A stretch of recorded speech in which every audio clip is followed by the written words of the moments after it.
నమస్కారం. వార్తలకు స్వాగతం. ముందుగా ముఖ్యాంశాలు. CM Chandrababu Naidu press meet, పలు అంశాలపై వివరణ.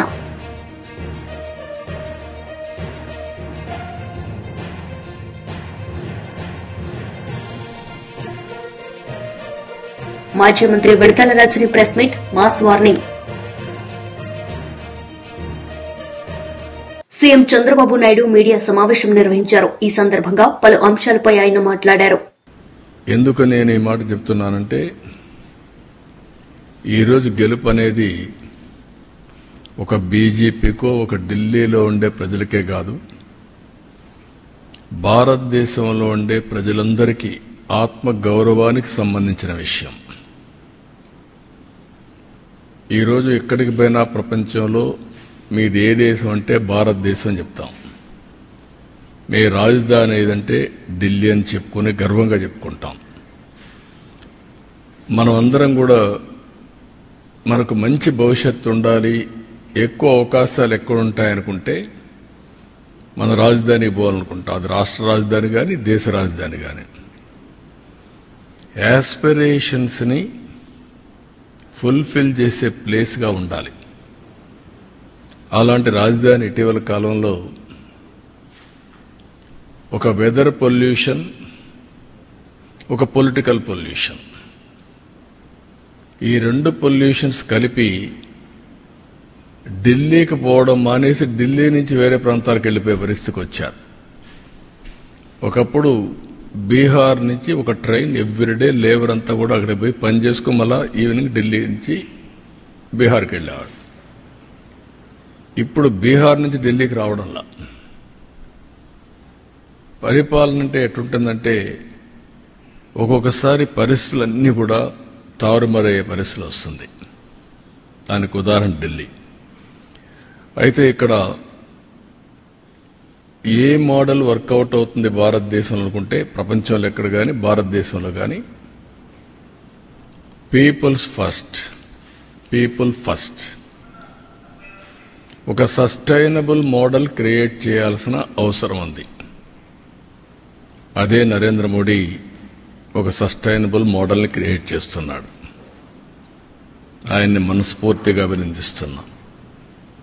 ఈరోజు ఢిల్లీలో గెలుపు కూడా ప్రధానమంత్రి నరేంద్ర మోడీ గారిపై నుండే నమ్మకం. ఆ నమ్మకంతో ఢిల్లీ ప్రజలు నరేంద్ర మోడీ గారి నాయకత్వాన్ని బలపరిచారు. ఇప్పుడు నేను మాటల్లో చెప్పడం కాకుండా విత్ ఫ్యాక్ట్స్ అండ్ ఫిగర్స్ కూడా మీకు ఎక్స్ప్లెయిన్ చేస్తున్నా ఏ మోడల్ వర్కౌట్ అవుతుంది దానికి. ఇప్పుడు మీరు చూస్తే డెవలప్మెంట్ జరగాలి. డెవలప్మెంట్ జరిగితే సంపద సృష్టించబడుతుంది. సంపద సృష్టించబడితే ఆదాయం పెరుగుతుంది రాష్ట్ర ప్రభుత్వానికి. ఆ ఆదాయం ఖర్చు పెడితే సంక్షేమ కార్యక్రమాలు ఎక్కువ చేయగలుగుతాం. మళ్లీ డెవలప్మెంట్కి ఫండ్స్ ఉంటాయి. దీనివల్ల ప్రజల్ని ఎప్పటికప్పుడు ఎంపవర్ చేసుకుంటూ తలసరి ఆదాయం పెంచి మెరుగైన జీవన ప్రమాణాలు ఇవ్వడానికి అవకాశం వస్తుంది. ఇది సింపుల్ థియరీ. ఇది ఎవరైతే సమర్థవంతంగా చేస్తారో good development, good politics, good governance, good politics, ఒక సుపరిపాలన ఇవ్వగలిగితే అది మంచి రాజకీయాలకు కూడా నాంది పలుకుతుంది. భారతదేశంలో 34 ఇయర్స్ ఆర్థిక సంస్కరణలు ప్రారంభించి అంత మునుపు మనకు ఢిల్లీ రాజధాని బ్రిటిష్ పాలన, 3 ప్రెసిడెన్సీస్, మెడ్రాస్, కలకత్తా, ముంబై, ఈ ప్రెసిడెన్సీస్ అన్నీ ఉండేటివి. మెడ్రాస్ ప్రెసిడెన్సీ అని ఇవన్నీ ఉండేటివి. అవి మెగా సిటీస్ మనకు. అయితే ఇంకో కొన్ని హైదరాబాద్ లాంటివి, నిజాం లోకల్గా ఉండే ఇవన్నీ ఉన్నాయి. అలాంటి కొన్ని ప్రాంతాలు ఉన్నాయి. ఓవరాల్గా ఆ సినారియో అది. 91లో ఆర్థిక సంస్కరణలు వచ్చాయి. 91 నేను ఎప్పుడు కంపేర్ చేస్తాను, బిఫోర్ 91, ఆఫ్టర్ 91. ప్రీ 91 అనేది ఆర్థిక సంస్కరణ రాని నేపథ్యంలో కాంగ్రెస్ పార్టీ మొనోపలి, ఒకే పార్టీ, సుస్థిరమైన ప్రభుత్వం, స్ట్రాంగ్ ప్రభుత్వం, ప్రపంచమంతా కూడా ఎగతాళి చేసే రోజులవి. హిందూ గ్రోత్ రేట్ మీకు 2% వస్తుంది, 1% వస్తుంది, మీకు అభివృద్ధి చేత కాదు అని ఎగతాళి చేసే రోజులు. అక్కడి నుంచి రిఫార్మ్స్ వచ్చాయి. మాజీ మంత్రి కేటీఆర్ మీడియా సమావేశం నిర్వహించారు. ఈ సందర్భంగా ఆయన మాట్లాడారు. ఓట్లు 300-400 ఉంటాయేమో. అంబేద్కర్ బొమ్మ పెట్టిర్రు, మమ్మల్ని పిలిచిర్రు, పోయి మేము దండం పెట్టుకుని విగ్రహావిష్కరణ చేసి నేను, సవితక్క, ఆనంద్ భాయ్ అందరం పోయినాం, మహేష్ రెడ్డి అన్న అందరం పోయినాం. ప్రామిస్ చెప్తున్నా, చిన్న తాండల 5-6 వేల మంది జమ అయింది. ఈడికెళ్ళాడికి ఊరేగింపు, హంగామా, అది ఎలక్షన్ ప్రచారం లెక్కనే ఉండే. నాకైతే నేను పరిశానండి, ఏంది ఇదంతా అంటే, మరి గట్లున్నది, ఇవాళ ఏం చేయమంటావు, కాంగ్రెస్ మీద కోపం గంతున్నది, మన మీద ప్రేమ గంతుంది, అయ్యో పొరపాటు అయిపోయింది, పోతే మా ఎమ్మెల్యే పోతారు అనుకున్నాం కానీ కేసీఆర్ పోతారు అనుకోలేదు, అంతేనా బాబా ఏమున్నారా, దీనికి కూడా సపోర్ట్ కొట్టినట్టు నాకు అర్థమైంది.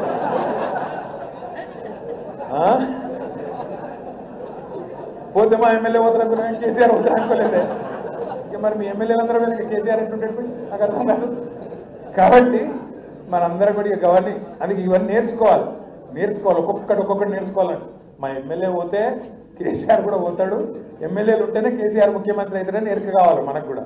రెండవది ఏమనుకున్నాం, పార్లమెంట్ ఎలక్షన్లో ఈ ఎలక్షన్ మనది కాదు, అది వాళ్ళిద్దరి మధ్య నడుతుంది అనుకుని మన వాళ్ళు కూడా కొంతమంది అటు ఇటు అయిండ్రా. ఏమైంది మరి ఇవాళ 8 మంది వాళ్ళు, 8 మంది వీళ్ళు. చిన్నప్పుడు మనకు స్కూల్లో లెక్కలు చెప్తారు, 8 + 8 ఎంత, 16. కానీ ఇలా తెలంగాణలో 8 మంది కాంగ్రెస్ ఎంపీలు ఉన్నారు, 8 మంది బీజేపీ ఎంపీలు ఉన్నారు. తెలంగాణకు తెచ్చింది ఎంత, అందుకే 8 + 8 ఎంత, గుండు 0.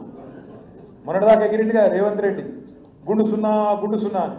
ఇప్పుడు ఢిల్లీలో కాంగ్రెస్కి వచ్చింది ఎంత, అందుకే ఎగిరద్దు. పెద్దలు ఏమంటారంటే, విజయం వచ్చినప్పుడు పొంగిపోవద్దు, అపజయం వచ్చినప్పుడు కుంగిపోవద్దు. అందుకే మనం ఓడిపోయినంత మాత్రాన బేజారు కావద్దు, గెలిచినామని చెప్పి నీళ్ళు కాదు. గెలిచినాక మమ్మల్ని మించినోడు ఎవడలేడు, నేను 30 మార్కాను 32 మార్కాను నడవదు. రేపు కూడా ఇట్లే ఉండాలి, ఇవాళ కూడా ఇట్లే ఉండాలి. మీకు దండం పెట్టి చెప్తున్నా, దయచేసి కలిసికట్టుగా కదులుదాం. మనం కలిసికట్టుకు కదిలితే 6 మండలాలు వికారాబాద్ స్పీకర్ గారి కాన్స్టిట్యున్సీనే కొట్టి కాంగ్రెస్ ప్రభుత్వం మీద ఎంత వ్యతిరేకతతో మొత్తం ఢిల్లీకి చెప్పే అవకాశం మీకు. కొడంగల్లో కొట్టినాం అనుకో 5-6 కాన్స్టిట్యున్సీ. ఎల్లుండి పోతున్నాం మేమందరం కొడంగల్లో. వస్తారా మీరు ఆడికి? వస్తారట రైట్, చలో కొడంగల్ అందరం పోదాం. ఎందుకంటే వాళ్ళు వచ్చి మన వాళ్ళ దగ్గరికి పోదాం. పోయి అక్కడ లగచర్ల తాండా ఏమైంది, రోడ్డిబండ తాండా ఏమైంది, హకీంపేట ఏమైంది, అక్కడనే మాట్లాడదాం. రేవంత్ రెడ్డి ఇలాకాలనే, ముఖ్యమంత్రి కాన్స్టిట్యున్సీలనే అందులోకే పోదాం, అక్కడనే అడుగుదాం. మరి ప్రజలు ఎవరికి ఓటేయాలనో వాళ్ళనే చెప్పమందాం. మిమ్మల్ని కూడా నేను కోరేది అంటే 6 మండలాలు ఉన్నాయి, ఒక మున్సిపాలిటీ. మీరు దయచేసి ఇంట గెలిచి రచ్చ గెలవాలి. మీ నాయకుడు, మీ ఇన్ఛార్జి జిల్లా పార్టీ ప్రెసిడెంట్, ఆయన తాండూరు తిరగాలి, పరిగి తిరగాలి, అక్కడ తిరగాలి, ఇక్కడ తిరగాలి. కానీ మీరు ఎక్కడోళ్ళు అక్కడ. మీరు కనుక మండలాల వారీగా సమన్వయంతో పనిచేస్తే రేపు ఎంపీటీసీలు, సర్పంచులు, జెడ్పీటీసీలు, రేపు మనోడే జిల్లా పరిషత్ చైర్మన్ అయిననుకో, మళ్ళీ వికారాబాద్ జిల్లా పరిషత్ మీద మన జెండా ఎగిరింది అనుకో, తప్పకుండా రేవంత్ రెడ్డి ప్రభుత్వానికి స్పీకర్ గారికి చెక్ పెట్టినట్టు అవుతుందా కాదా? ఒక గది మన లక్ష్యం కావాలి. ఇప్పుడు ఎదురుగా ఈ ఎలక్షన్ ఉంది, ఇక 4 ఏళ్ల తర్వాత ఆ ఎలక్షన్ ఉంది, అప్పటి సంగతి అప్పుడు చూసుకుందాం. కానీ క్రికెట్లో చెప్తారు కదా, నెక్స్ట్ బాల్ ఆడాలి. ఫస్ట్ ఈ నెక్స్ట్ బాల్ ఆడాలని అవుట్ కావద్దు, అటెన్క నెక్స్ట్ ఓవర్ ఆడాలి. కాబట్టి నెక్స్ట్ బాల్ ఇప్పుడు మనకు ZPTC, MPTC, sarpanch election, municipality ఉన్నాయి. వీటిలో కొడదాం, తప్పకుండా ఐకమత్యంగా ముంగటికి పోదాం. ఆనంద్ కూడా మళ్ళొక్కసారి నేను కోరుతున్నా, దయచేసి వేరే అనుకోకండి, మంచి వాళ్ళని చూడండి, గుర్తించండి. నావాడు నీవాడు కాదు, గెలుపు గుర్రాలు, ఖచ్చితంగా గెలిచేటోళ్ళు, సామాజిక సమీకరణలు, అవతలలో ఎవరిని పెడుతురు, మనం ఎవరిని పెట్టాలి ఆలోచించుకొని ఒప్పి. ఎవరైనా నారాయణ అనుకో 10 మందిని కూర్చోబెట్టి 10 మంది టికెట్ పెడితే ఒప్పించి అన్న నీకు ఇంకో పోస్ట్ ఇస్తా, రేపు గవర్నమెంట్ వచ్చినాక నామినేటెడ్ ఇస్తా, లేదా పార్టీ పదవి ఇస్తా అని చెప్పి మెప్పించుకొని సీనియర్లను కూడా ముంగట కూర్చోబెట్టుకొని విశేషమైన అనుభవంగా. బీజేపీ నేతలు రోడ్ షో నిర్వహించారు. ఈ సందర్భంగా వారు ప్రసంగించారు. సంవత్సరానికి 80,000 రూపాయల బెనిఫిట్. అదేవిధంగా ఇంకొక వైపు తెలంగాణలో కాంగ్రెస్ ప్రభుత్వ వైఫల్యాలు, టీచర్లకు కానీ ఇతర జాబ్ హోల్డర్స్ కానీ వారికి అనేక రకాలైన డిఎల్ కానీ వాళ్ళ రిటైర్మెంట్ తర్వాత వారి డబ్బులు వాళ్ళు రావడానికి ఎంత గోసపడుతుందో ఇలా ప్రజలందరూ కూడా చూస్తా ఉన్నారు.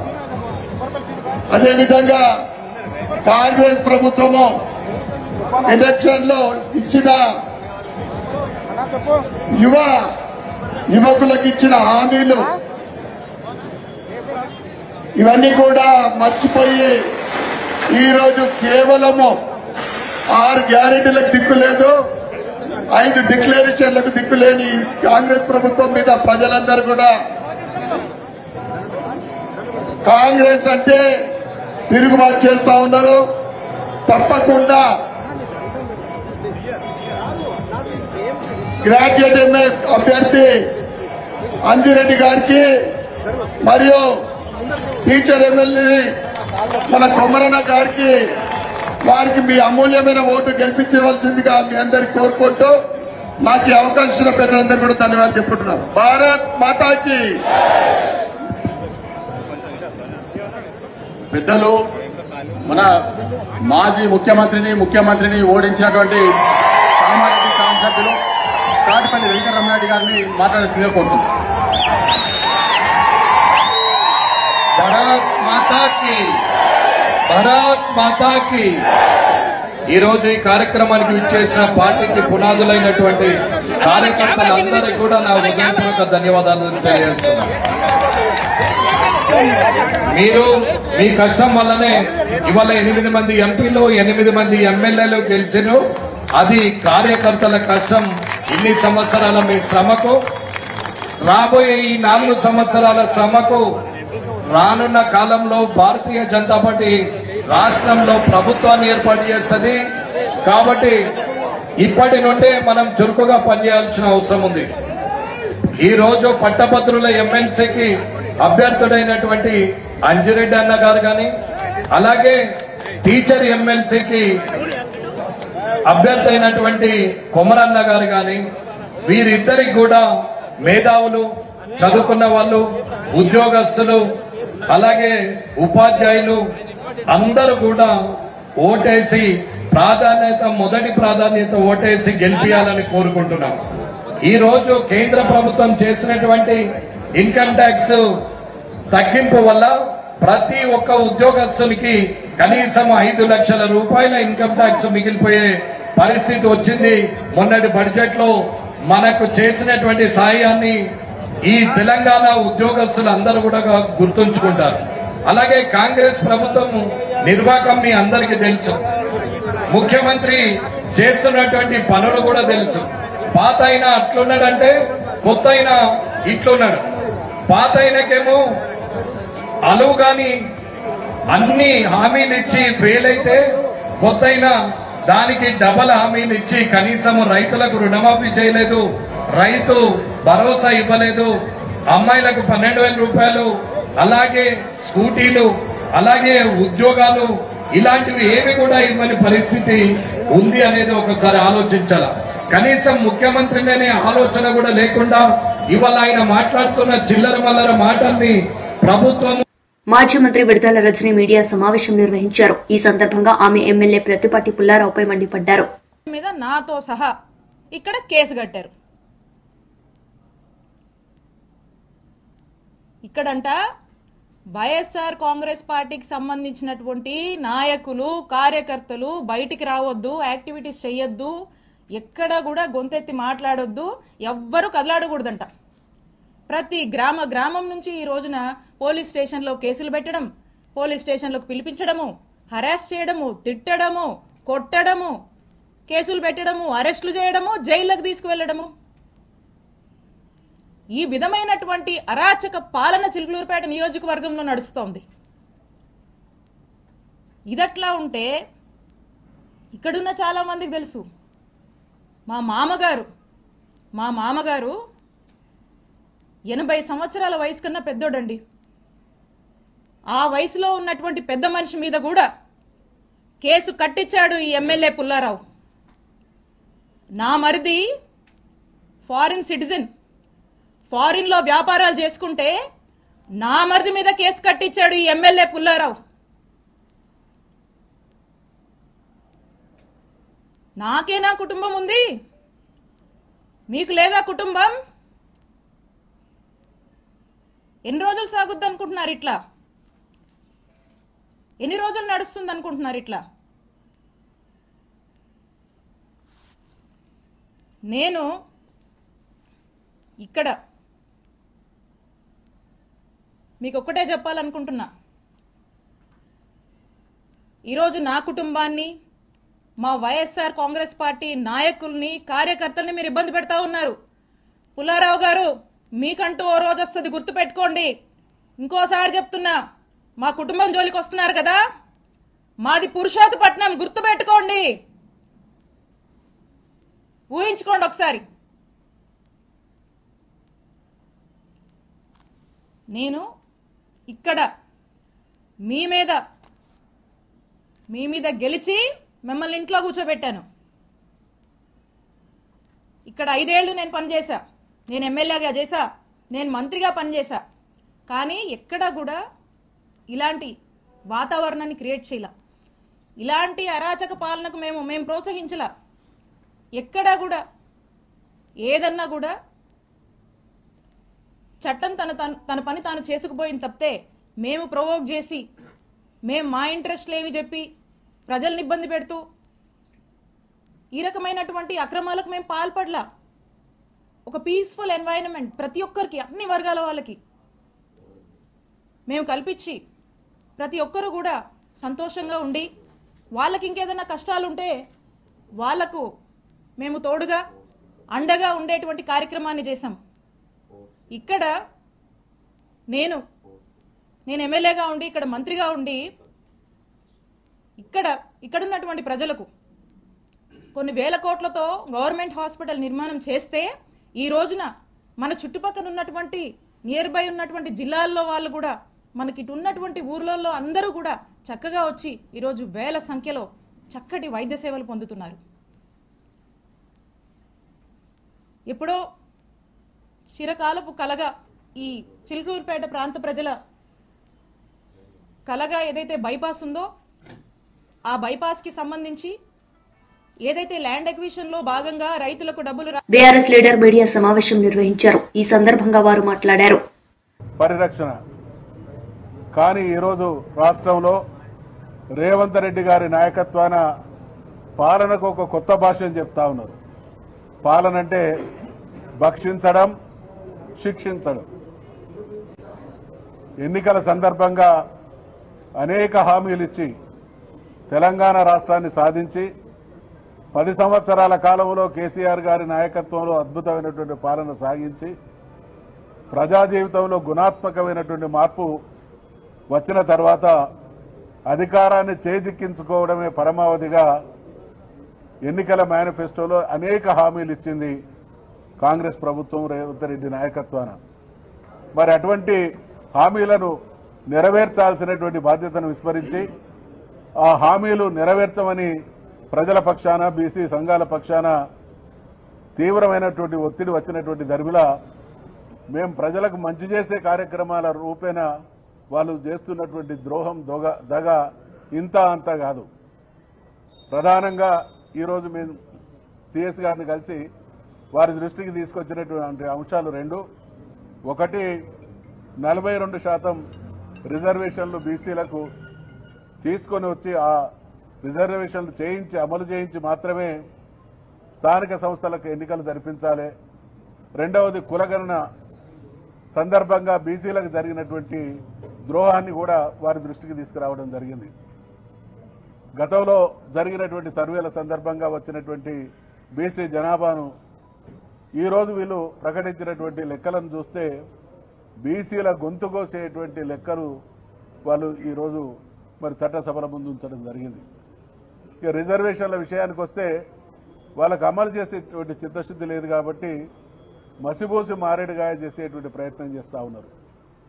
ఇవాళ బీసీ సమాజం కోరుతున్నది మేమెంతో మాకంతా అనేటువంటి వాటా బీసీ సమాజం డిమాండ్ చేస్తూ ఉంటే కాంగ్రెస్ మాజీ మంత్రి అంబటి రాంబాబు మీడియా సమావేశం నిర్వహించారు. ఈ సందర్భంగా పలు అంశాలపై ఆయన మాట్లాడారు. 40 సంవత్సరాల అనుభవం కలిగినటువంటి నారా చంద్రబాబు నాయుడు గారు, 4వసారి ముఖ్యమంత్రి అయినటువంటి చంద్రబాబు నాయుడు గారు స్టడీ లేకోకుండా,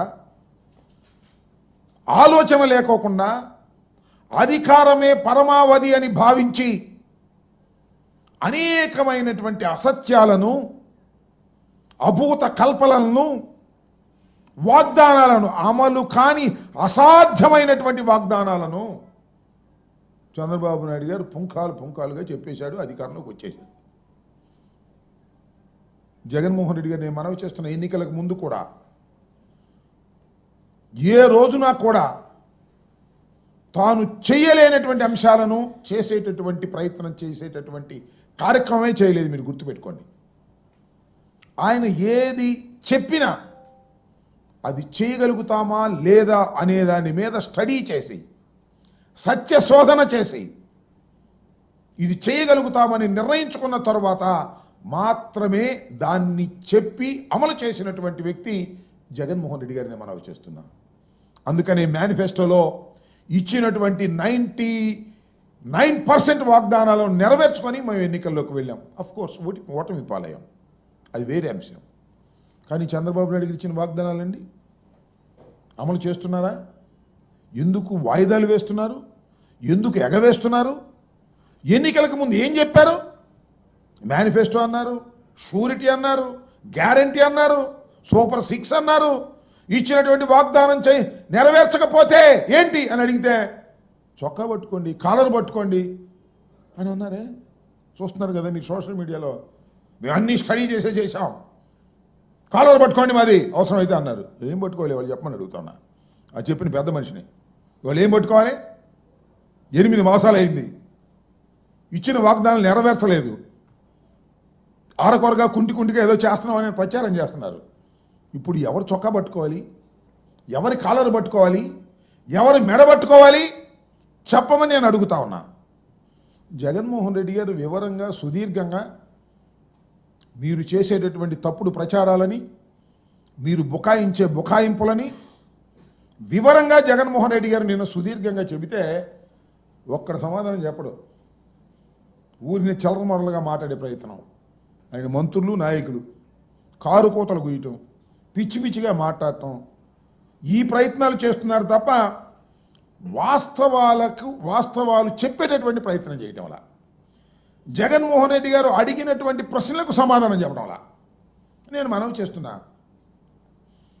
జగన్మోహన్ రెడ్డి గారి ప్రభుత్వం ఓడిపోయిన తర్వాత సుమారుగా జగన్మోహన్ రెడ్డి గారు 10 నుంచి 11 సార్లు మీడియా ముందుకొచ్చి మీడియా ముఖంగా ప్రజలకి తెలియచేసేటటువంటి విషయాలను తెలియచేశారు. ప్రస్తుత ప్రభుత్వాన్ని సూటిగా కొన్ని వార్తలు ముగించే ముందు ముఖ్యాంశాలు మరోసారి. CM Chandrababu Naidu press meet, పలు అంశాలపై వివరణ.